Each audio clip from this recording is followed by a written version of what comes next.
পানা পানা পানা পানা এই বাসারি এই বাসারি এই জালালি এই কিরে বন্ড মাজার পূজারি, আওলাদে আবু জাহেলের বংশধরেরা, আওলাদে আবু জাহেলের উত্তরসূরিরা, তোরা নিজেদেরকে মুসলমান দাবি করস কোন অর্থে?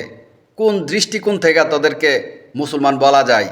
তোরা নিজেদেরকে মুসলমান দাবি করস কোন অর্থে, কোন ক্ষমতায়? তোরা হচ্ছস আওলাদে আবু জাহেলের বংশধর। এই বন্ড মাজার পূজারি ধর্মীয় আবর্জনারা, তোরা নবীর শান কস, তোরা অলিয়া উলিয়াদের শান কস, এগুলা কি অলিয়া উলিয়াদের শান হইতে পারে? ধর্ম কি পাগলামি পাইছে? ধর্ম কি উন্মাদে পাইছে? এগুলা কি ধর্ম? এগুলা কি মুসলমানের সংস্কৃতি? এগুলা কি কোনো মুসলমান করতে পারে? এই আওলাদে আবু জাহেলের বংশধরেরা, এই গুস্তাকে রাসুলরা, এই বিয়াদফের দল, তোরা নিজেদেরকে আশিক মনে করস, প্রেমিক মনে করস।